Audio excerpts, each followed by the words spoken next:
Hola Fede, ¿cómo estás? Buenas tardes. Hola Sol, ¿cómo va? Buenas tardes, buenas noches. Muy bien, gracias. Sí, ya buenas noches. Gracias por presenciar estas entrevistas, por acercarte a este espacio. Y bueno, ¿querés contarnos un poquito quién sos, a qué te dedicás? Mi nombre es Federico Pelagatti, soy trabajador social y a principios del 2016, fines de 2015, empecé a investigar la temática de cannabis terapéutico, del cannabis con fines terapéuticos, que a partir de una situación familiar, concretamente mi mamá le diagnosticaron cáncer de pulmón como en junio de 2015. Y en todo ese periplo, digamos, que es de los tratamientos y demás, entre tantas opciones apareció el cannabis, la marihuana, y ahí empecé a incursionar, digamos, yo era usuario, digamos, Recreativo. usuario responsable, digamos, que consumía cannabis, pero muy lejos de asociar eso con una práctica terapéutica. Y casi que fue todo una especie de arrancar de cero, básicamente, y ahí descubrí un mundo que se abrió a partir de esta situación. Soy trabajador social, soy docente, soy como graduado, estoy yo diplomado en una cátedra de trabajo social y análisis institucional en la Facultad de Trabajo Social de la Universidad Nacional de La Plata. Y con respecto al cannabis, participo de proyectos de extensión y también con otra colega en la facultad, con Clara Weber, hemos escrito algunos artículos y estamos escribiendo, digamos, de manera permanente artículos vinculados a la temática. Y el año pasado fundamos un grupo con dos compañeros más, con el doctor Juan Ignacio Lozano y Florencia González, una acompañante terapéutica, un grupo que se llama Sativa Sapiens, que es un grupo de estudio que fue reconocido formalmente, y bueno, íbamos a arrancar este 2020 con una dinámica más de espacio físico, de encuentro de horas reales, de consultas al público y toda una dinámica de trabajo, pero que bueno, por razones de público conocimiento, estamos esperando hasta que se levante la cuarentena, por lo menos, y después ver cómo surge. Eso más o menos es lo que soy. Bien, bueno, se me ocurren muchas preguntas, pero ya que sos trabajador social y que bueno, estoy por recibirme de la misma profesión, me encantaría por ahí hacerte unas preguntas acerca también de la especificidad que vos ves en la temática, de acuerdo al trabajo social, ya que bueno, no tenemos todavía, creo, un camino ya caminado por muchos, sino que o sea, son pocos los trabajadores sociales que están empezando a transitar este campo. Bien. Sí, no, hay una respuesta armada que estaría buena decirla, que es: hay tantos trabajos sociales como trabajadores sociales hay. Hay tanto trabajo social como trabajadores sociales. Sí, es Pero verdad. no, sí me parece que se juega en esta temática, primero que es una temática que se inscribe en el campo de la salud, creo que la disputa es en el campo de la salud. Lo que se juega acá es la capacidad de crear, me parece. La capacidad de crear, si estuvimos hablando de un plan alimentario, no es, hay trayectorias, hay historias, hay experiencias, hay cosas que funcionaron, cosas que no funcionaron, hay referencias en otros países, hay referencias en países vecinos, en el continente, en Europa, en la historia, hay bibliografía, hay bibliotecas al respecto. Entonces, si fuera trabajador social que aborda la cuestión alimentaria, probablemente tuviera un recorrido del cual agarrarme y discernir por dónde ir y por dónde no ir. En el caso del cannabis terapéutico, me parece que hay, la única certeza que tengo, que es en el campo de la salud, es una disputa en el campo de la salud, y lo que se aparece acá como desafío es los trabajadores sociales. ¿Cuánto nos formamos para ser los decisores, los decididores, de alguna manera, de por dónde va el rumbo de algo? Porque nosotros decimos que es el campo de la salud, y yo, sin ánimo de polemizar con nadie, me doy cuenta que los que abroquelan la respuesta para sí como certeza en el campo de la salud no son los trabajadores sociales, por lo general son los médicos y todo ese meridiano que hay en torno a los médicos, que responden a un sinfín de intereses económicos, y un poco el capitalismo se ordena en esa lógica. No vengo a descubrir nada, pero me parece que en esta vacante, que es algo inédito, no solamente es para trabajadores sociales, sino para las ciencias duras, para los médicos, para los científicos, que vienen con una forma de conocer, con una epistemología, vienen con una dinámica, con una legitimidad y con ciertos dogmas que al momento de abordar la temática de cannabis no les cierra, ¿viste? Tienen un vaso con líquido y tienen una regla para medir. La regla para medir ese líquido.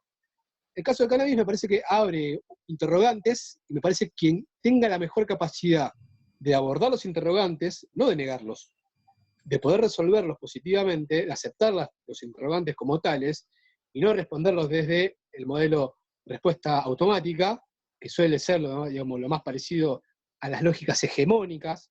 La hegemonía básicamente no funciona a base de interrogantes. Las hegemonías, en el caso de la salud, menos que menos. Pero sí entiendo que genera muchos interrogantes, y me parece que esa es una de las principales potencialidades o potencias que tiene el trabajo social, que es poder digerir en términos de intervención el interrogante como elemento fundante de una práctica novedosa. Wow. Entonces yo no tengo prejuicios con respecto a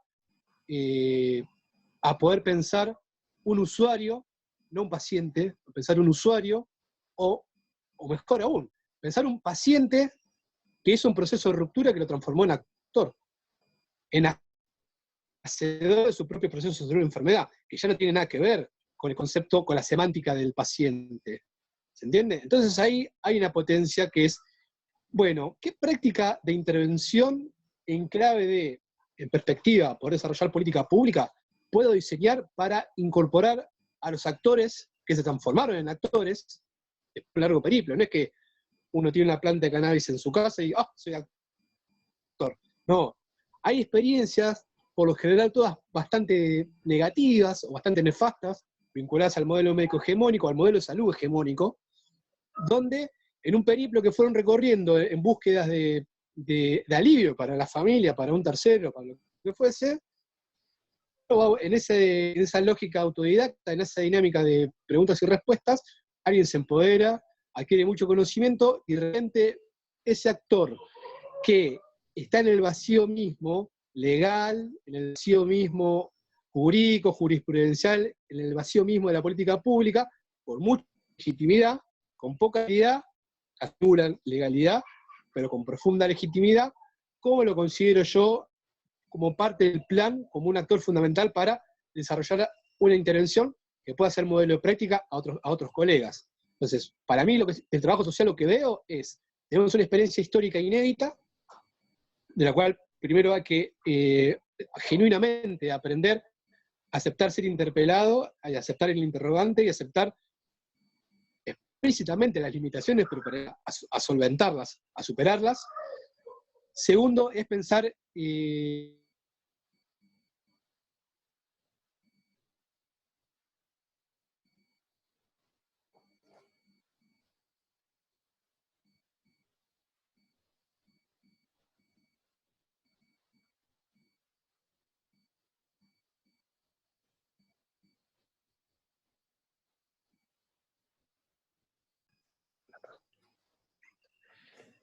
bueno, eso como primera cuestión, ¿no? Una cuestión un vacío que hay que crear.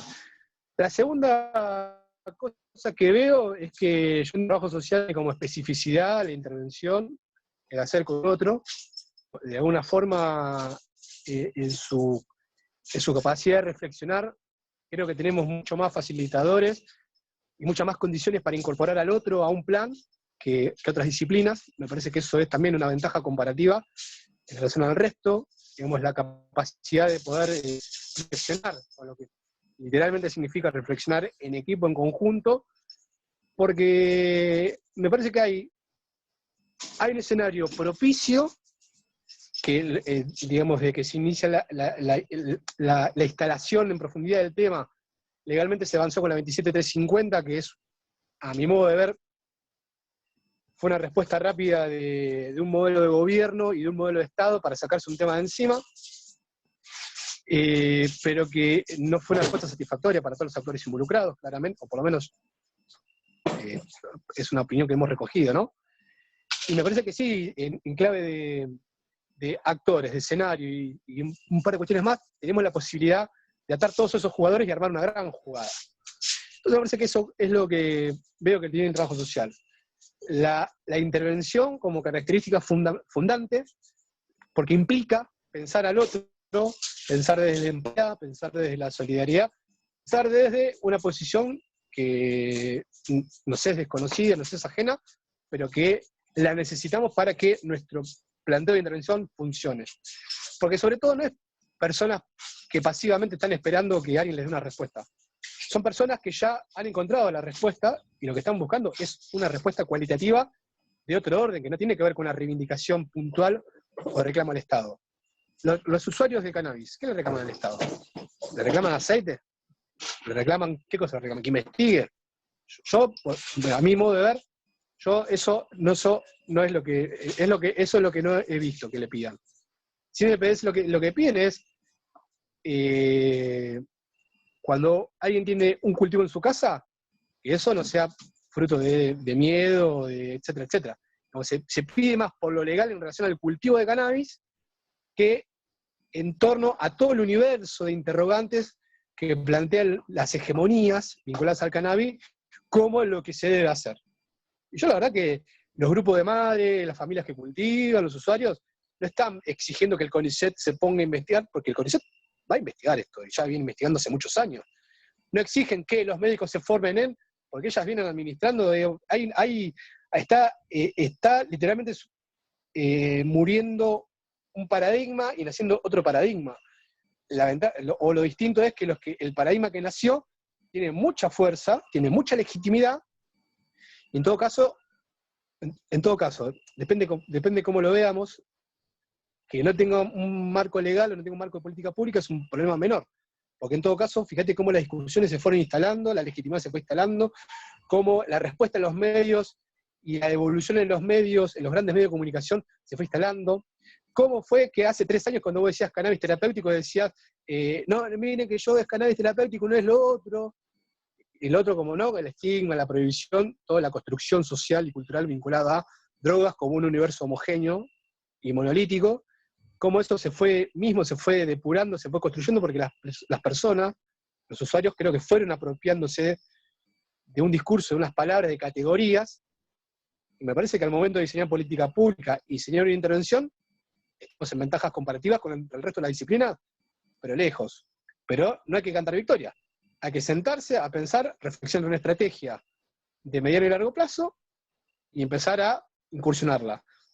Me parece que hay como bastante fragmentación, a mi modo de ver, en el universo del cannabis, pero no sé, creo que no es algo que no se pueda solucionar. Y me parece que lo que falta es esto, ¿no? Propuestas no faltan, en verdad hay también como una cuota de, no sé si de protagonismo, por decirlo de alguna manera amable, gentil, para no polemizar con nadie, pero me parece que hay que saber ceder y reconocer que esta práctica ya está existiendo. Es como el aborto. Yo no sé qué pensás vos, ni importa lo que yo pienso. Existe. Y el cannabis, los usuarios que cultivan cannabis con fines terapéuticos existe. Si vos estás empecinado en investigar, fantástico, investigue, señor, pero usted sepa que no ese es el reclamo, y que la práctica sigue existiendo, que la práctica sigue mejorándose, que se siguen sumando cada vez más actores. Yo me di un caso concreto, mi mamá murió el 31 de mayo del 2016, tema tabú en mi casa con mi viejo, que quedó. Mi papá el año pasado empezó a cultivar. ¿Por qué empezó a cultivar? ¿Porque yo lo convencí? No, yo del tema no hablo, pero de repente me empezó a preguntar, me dijeron que, che, es cierto que tal cosa, es cierto que tal otra, y un día, che, vos sabés que planteé y me empezó a hacer preguntas sobre el cultivo.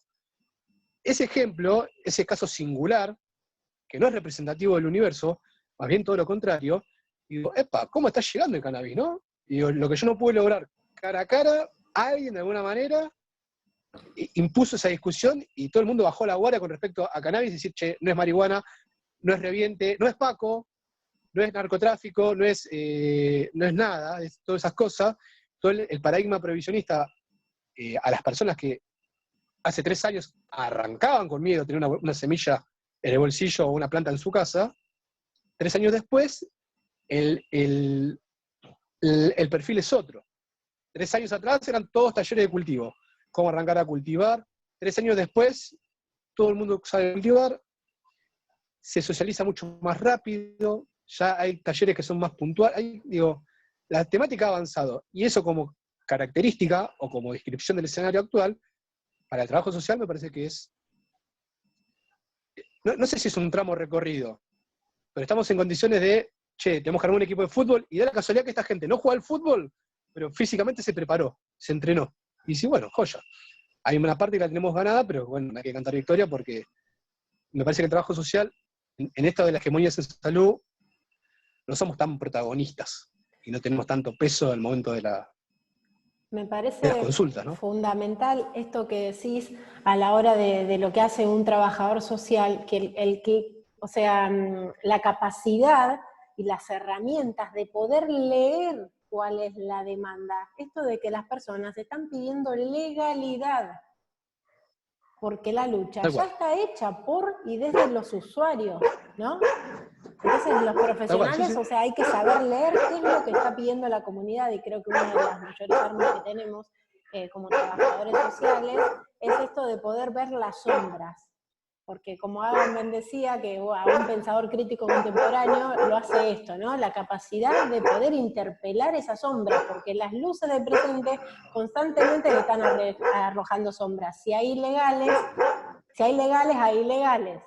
Si hay locos y enfermos, digamos, si hay sanos, hay locos y enfermos. Entonces el trabajador social creo que va a esos límites que existen, que están, y los ve, que no hace al común por ahí denominador de muchos profesionales por ahí que siguen tapando y reproduciendo esa lógica.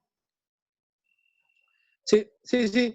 Mirá, hay una metáfora que se usa en la investigación que es, lo que está sucediendo ahora es que se nos cayó la llave al piso, ¿y dónde la buscamos? Donde la lámpara ilumina. En la zona de la luz, si la llave no está ahí, la llave no está. Y vos decís, sí, pero la llave se cayó y está. En todo caso, la luz que te ilumina para buscar la llave es la luz que tenés. Pero en todo caso, bueno, parece que en el trabajo social tenemos esta posibilidad de leer la dinámica de esta coyuntura que fue cambiando. Yo trabajé, empecé a incursionar, digamos, con organizaciones, fui parte de una organización acá en La Plata llamada Cultivo en Familia, después armé otro grupo que se llamaba La Semilla, y pensar que eran grupos distintos, tenían una cosa en común que era el tema de cultivar y el tema de tener mucha iniciativa, de ser muy propositivos, capaz que de manera caótica, no ordenados a través de una estrategia, pero era gente que esto que decíamos al principio, autodidacta, gente formada, gente con idoneidad para no discutir de igual a igual con un científico o con un médico, pero sí para defender en primera persona y con palabras propias la práctica terapéutica que se estaba llevando en clave de acceder a un derecho. Eso, la mayoría de los usuarios que yo conozco están en condiciones de hacerlo, sin lugar a dudas. Y algo que fue mutando es esto. ¿Cómo medís el cambio de un paradigma? Esto para no caer en las opiniones, bueno, a ver, vamos a tomar, no sé, 20 casos. Bueno, 20 casos. La población usuaria de cannabis, yo por lo que vi en La Plata, la mayoría son mujeres, la mayoría son adultos mayores, y la mayoría son patologías vinculadas al dolor. Cuando digo la mayoría, digo más del 70% en cada uno de los rubros. 80% mujeres, más del 70% adultos mayores, y un 80% prevalencia patologías vinculadas al dolor. Capaz que en otras partes del país es distinto. Vi pocos niños con epilepsia refractaria, que es lo que contempla la ley, concretamente. Vi muchos niños con autismo, muchas familias vinculadas al autismo y no a la epilepsia refractaria, que las hay, las epilepsias refractarias, obvio, pero si uno se dejara llevar solamente por alguna información así medio mediática, nos quedaríamos con la fenomenología de la epilepsia refractaria. Y por ahí en La Plata ese panorama es distinto. ¿Y cuáles eran los principales temores? No, esta planta no, porque no quiero que la vea mi nieto, que la vea mi hijo, porque yo vivo con mi sobrino y no quiere saber nada, no, que tengo miedo en cana, 3 años después, los miedos son otros. Los miedos son otros. La forma de participar es otra. La forma de decir yo soy usuario es otra. Vos ves en esas trayectorias individuales, tomando 20 cualquiera, en 3 años de recorrido hay cambios sustanciales, hay cambios cualitativos, que si eso lo hubieras enmarcado en una política pública, hoy tendrías una política pública de muy bajo costo y de altísima eficacia. Porque es gente que está formada en el hacer, básicamente. No quiero dar el ejemplo con el tema del coronavirus, pero fíjate que el tema del tema de la cuarentena demanda mucho de involucrarse y de autogestión de alguna manera, ¿no? Porque el Estado tiene la consigna y de alguna forma tenés que implementarla en tu familia y ser no autodidacta, pero sí ser autogestivo y garantizar cierta capacidad de hacer. ¿Qué pasa si vos no rompés el paradigma liberal de voy a golpear la puerta de la farmacia, me dan el medicamento y ya está solucionada la salud?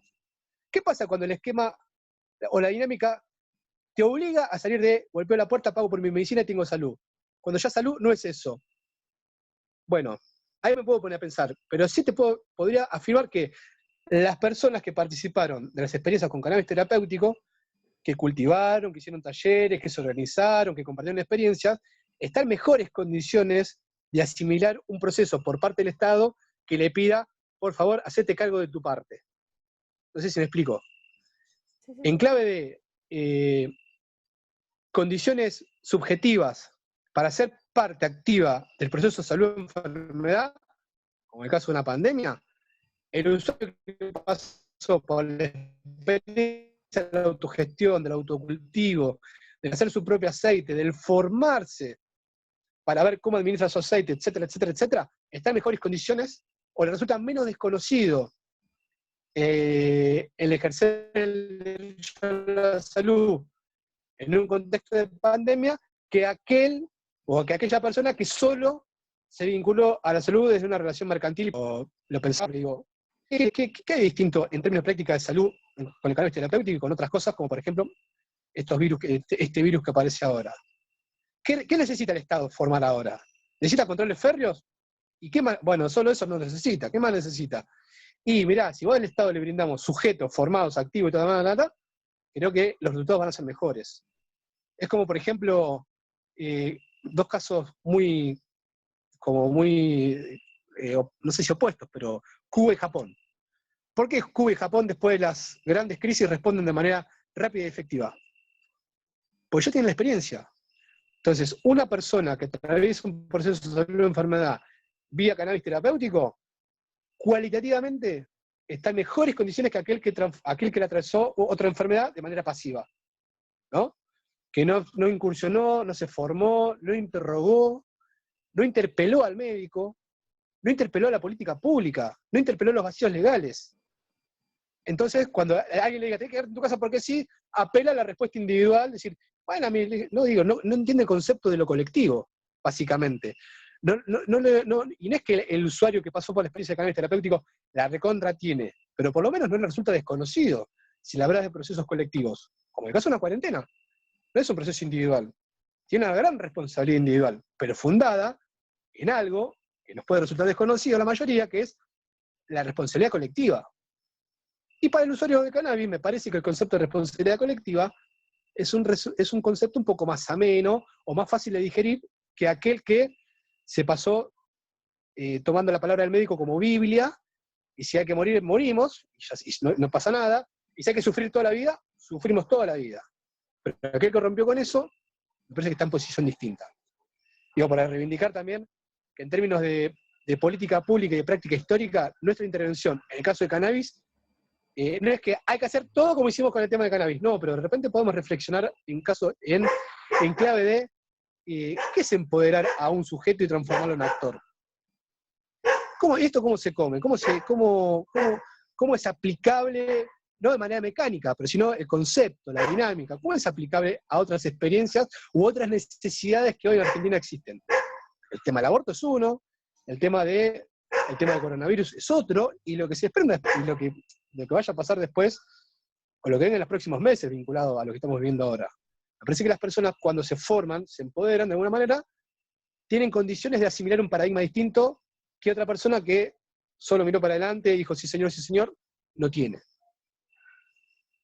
Sí, me parece fundamental en la medicina autogestiva este proceso de que el usuario cultivador no solamente, interpela el poder médico y se cree también un sujeto de conocimiento que puede construir a la par del médico y que el médico puede acompañar, sino que también se responsabiliza, ¿no? Es activo en la búsqueda de su medicina y se corre también, que esto es algo fundamental, de este cliente, no solo del aspecto de paciente, sino también de cliente, ¿no? De esta economía farmacéutica. Porque también se corre del mercado no regulado de cannabis. ¿Por qué? Porque busca su propia planta, busca su propia cepa, se hace su propio aceite. ¿Me explico? Sí, sí, sí, tal cual, tal cual. Es muchas veces con muchos colegas o con algunos compañeros, cuando hablamos del tema, quiero aclararte que yo reivindico la política de Estado, reivindico la intervención del Estado, la regulación de la sociedad y sobre todo en el tema de salud, pero si yo tuviera que pensar, ¿qué necesito del Estado en tema de cannabis? Y, y la población demanda que el Estado produzca aceite. Los usuarios reclaman que el Estado tenga grandes plantaciones de aceite. Digamos, hay reconocidos investigadores vinculados al lobby farmacéutico que dijeron, esto no va como medicamento. ¿Y qué pasa cuando, o preguntándolo de manera constructiva, ¿no? El Estado puede abordar el tema de cannabis terapéutico no tomándolo como un medicamento? Digo, porque para tomarlo como medicamento hay experiencia y saben cómo hacerlo. Pero el cannabis funciona como medicamento. La estandarización, la estabilidad, los tratamientos, etcétera, etcétera. ¿Funciona eso? Ese es el reclamo que estamos. No, me parece que no. Entonces, ¿hay que negar al Estado? No, no hay que negar al Estado. Todo lo contrario. Se está pidiendo algo que es muy específico. Hay, eh, hay no sé qué cantidad de proyectos legislativos en danza. Todos, bueno, hay un montón de. Fueron varias noticias, ¿no? Municipio fulano aprobó el cultivo. Bueno, el municipio fulano aprobó el cultivo.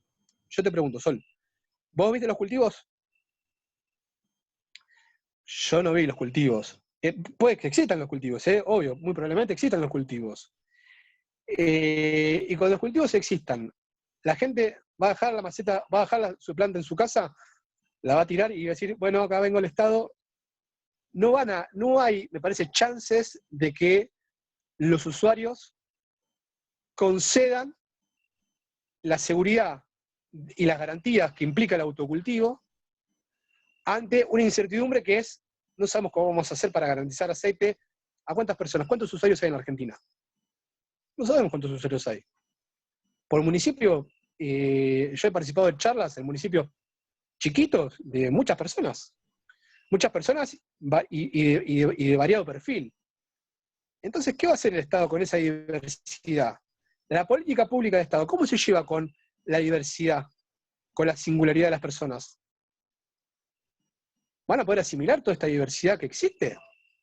Porque no se trata de salir a hacer una casa de brujas no, ahora el aceite lo hacemos nosotros y entonces ya te doy el aceite, entonces afuera, ¿no? Como fue, me parece que en la lógica del macrismo, en esa lógica liberal, vigilante, de hacer apología de la prohibición como mecanismo de control, era decir, listo, ya hay una ley, listo, basta, se acabó. No, pero pará. Tu ley es bastante tramposa, bastante limitada, bastante excluyente, bastante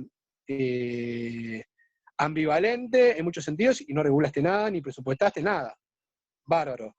El macrismo pasó de largo. Se fue un Ministerio de Salud, incluso, ahora volvemos a otro escenario, para mí claramente distinto. ¿Y cómo se van a llevar con esta diversidad, con esta heterogeneidad que existe, que es la principal fortaleza que tiene la práctica terapéutica de cannabis? Que un montón de usuarios en todo el país tienen en común muchas cosas conceptuales, pero que después les implementan y garantizan el acceso a la salud de manera totalmente distinta. El Estado eso lo va a respetar, no lo va a respetar, vamos a ser convergentes, vamos a ir paralelos, nos vamos a desconocer. Me parece que acá hay una posibilidad de diálogo histórico muy importante, de ser protagonistas, no lo mismo de siempre, no los que, en la lógica reivindicativa del acceso al medicamento, porque no se está reclamando el acceso al medicamento, se está reclamando, yo ya accedo a mi medicina, accedo a la salud, lo que necesito es un marco legal, porque si entran a mi casa, vamos a ir a lo que siempre decimos. Si entran en mi casa, yo no me puedo llamar a la policía porque tengo plantas. Si mi tía abuela, que tiene plantas, le entra a alguien a robar, no puede llamar a la policía porque después tiene un dolor de cabeza por las plantas. Porque la policía, cuando ve plantas de cannabis, ¿qué hace?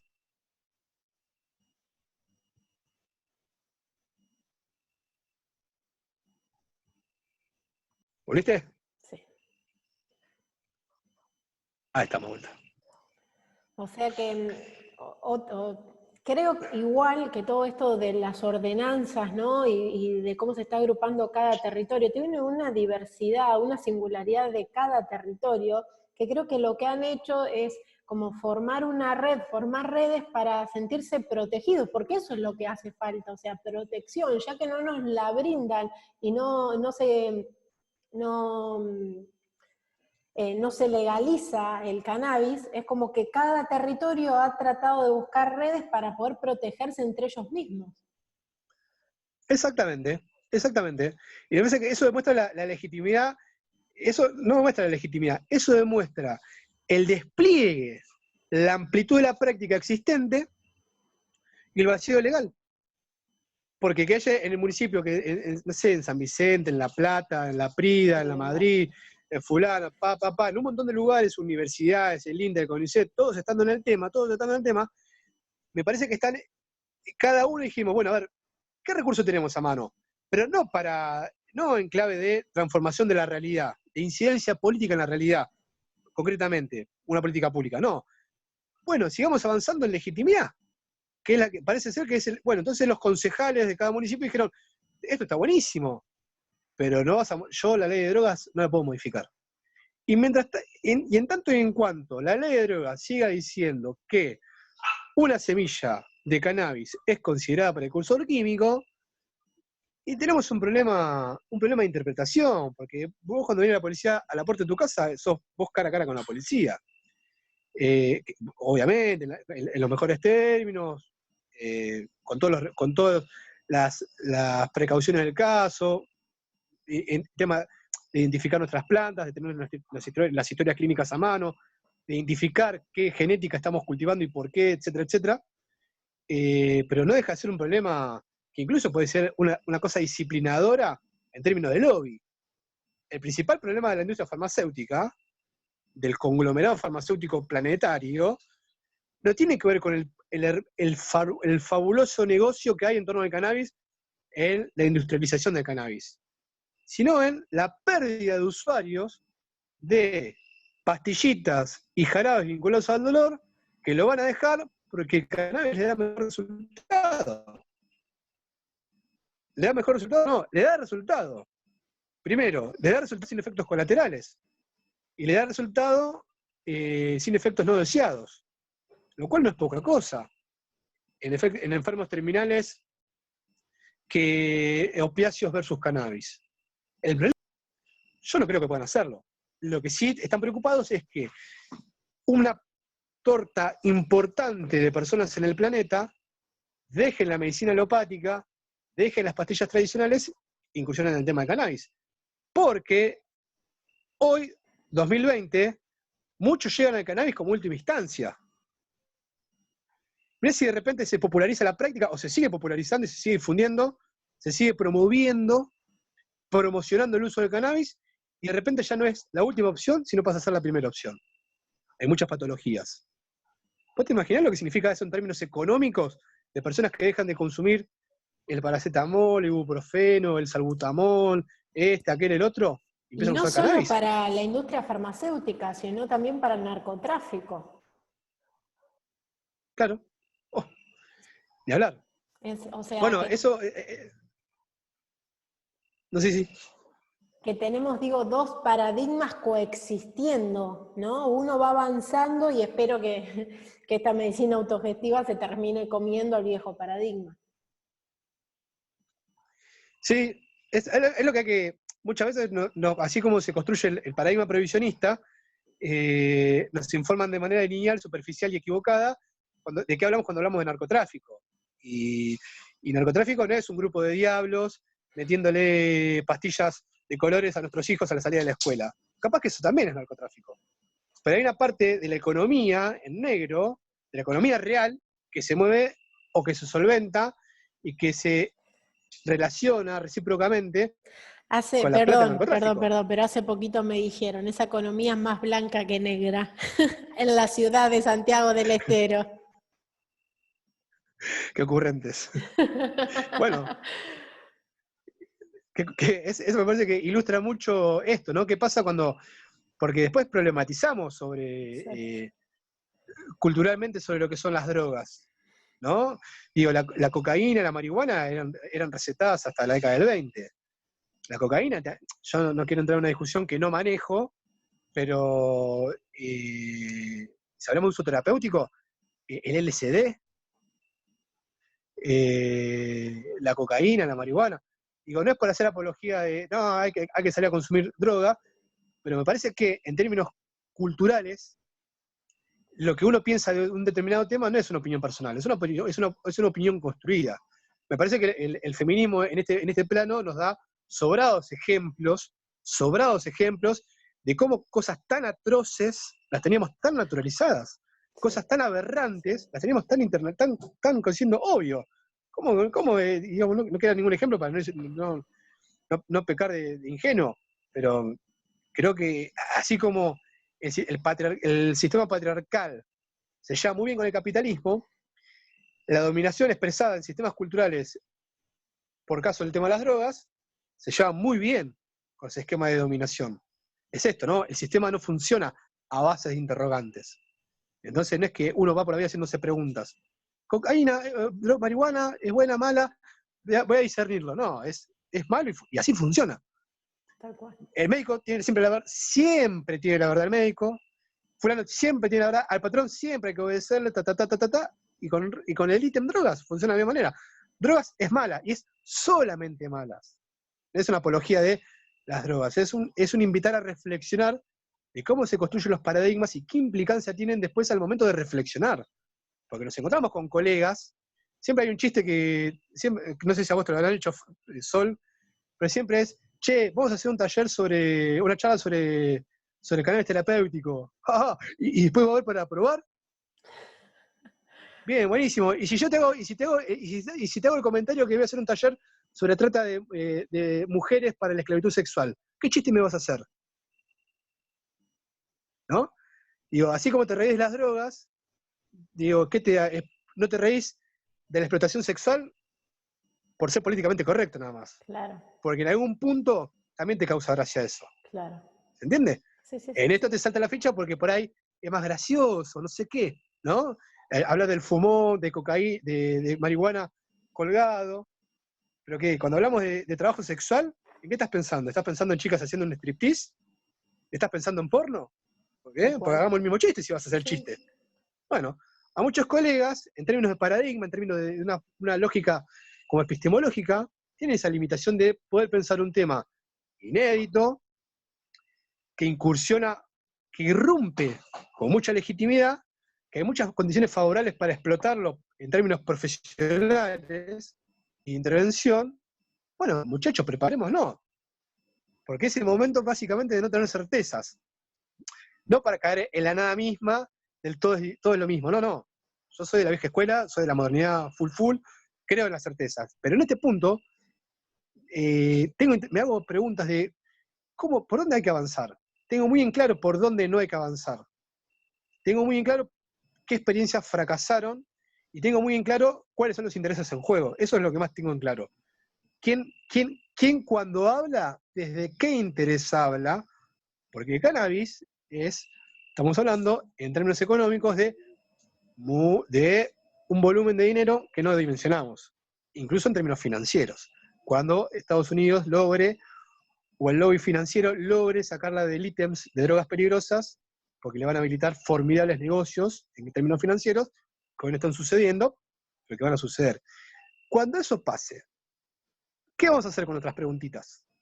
¿O nos vamos a quedar pasivos esperando que un médico o un científico diseñe la política y nos llamen a nosotros como efectores de esa política? Y listo, vamos a la terminalidad y ya. Me parece que estamos en condiciones de posicionarnos como no los que conduzcan el proceso, pero sí de aportar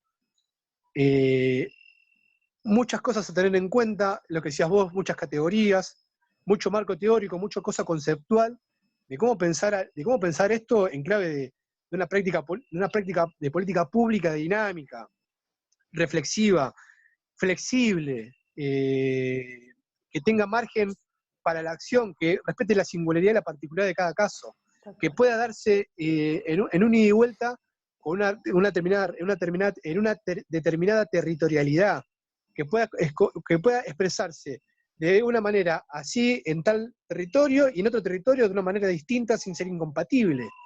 Digamos, no es buscar la comodidad de responder todos a la misma variable. Bueno, a ver, variable X, listo, variable X acá, y el que no se acomoda queda fuera. No, hagámoslo al revés. ¿Qué tenemos que rescatar de cada caso? En clave de, che, no perdamos vista que ya están accediendo a la salud. Ya está, no es que estamos por acceder a la salud. ¿Cuántos casos conoces vos? De personas casos terminales, familias que le hicieron un gran parate a la epilepsia refractaria. Familias, madres, padres o lo que fuese, vinculadas al autismo, que obtuvieron grandes respuestas. Parkinson, Alzheimer, reumas, dolores yo conozco un montón de casos, muchas patologías y todos resultados positivos. ¿Vos te pondrías a pensar en cómo acomodarlos a ellos a un esquema excluyente? ¿O por el contrario, pensarías que tenemos hacedores, efectores de salud con una práctica positiva, con buenos resultados? ¿Cuántos intoxicados conocemos por cannabis? Podemos enumerar cientos de intoxicados con todas las medicinas vinculadas, por ejemplo, a la epilepsia. Intoxicados, páncreas destruidos, hígado destruidos. ¿Cuántos intoxicados conocés solo vos por usar cannabis? No. No hay.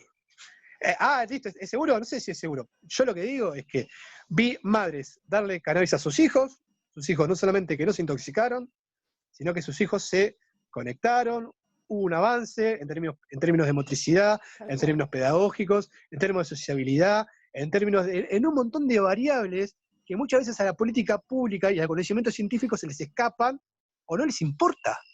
No les importa. ¿Cuántas veces escuchaste vos a un médico decir, yo no te voy a dar a mí me lo dijo la oncóloga que trató a mi mamá? ¿Sabes lo que me dijo la señora? Faltaban 2 meses para que se muera mi mamá. Le pregunto en la consulta que nos tocaba, después de hacerle la quimioterapia, digo, doctora, ¿usted qué piensa del cannabis? Y sin mirarme a los ojos, ¿sabes lo que me dijo la señora? Llenando un papel, no sé qué decía, sin mirarme a los ojos me dice, yo no estoy de acuerdo, ustedes hagan lo que quieran. Buenísimo. ¿Sabes qué? Mi mamá se está muriendo en mi casa, por suerte, porque no se está muriendo en tu hospital.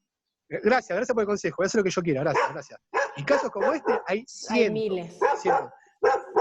Entonces, mira que no tenés ahí una población usuaria que es protagonista en primera persona del plural, de una práctica en salud. Vamos a empezar de cero. ¿Posta que queremos conocer cómo funciona para arrancar de cero? No, yo ese paradigma no me lo como yo. No me vendan, no, que es importante la investigación. Sí, es importante la investigación. Pero ¿sabes qué? Ahora no es importante la investigación. Ahora no es importante la investigación. Es como decir, es como las teorías conspirativas en torno a un tema. Y sí, mirá, el coronavirus existe, qué sé yo no sé si los chinos, no sé. Ahora el problema es otro, lo que estamos, ¿por dónde encontramos la respuesta para bajar la tasa de contagios y de mortalidad? Está acá. ¿Querés pensar lo otro? Bárbaro, pensalo, no hay ningún problema. Pero la respuesta concreta, el proceso histórico está pasando por acá. El que se está quedando con la solución del problema somos nosotros, y estamos yendo por acá. No por el lado del microscopio, no por el lado de la farmacia, la industria produciendo pastilla, vamos a probarla. No fue mal. Espera que probamos otra, Che, pero se está muriendo, no importa. Bueno, gente se muere siempre, te dicen. Pero ¿qué pasa cuando ya te dejas de morir? ¿Y qué pasa cuando el médico te dice, no sé?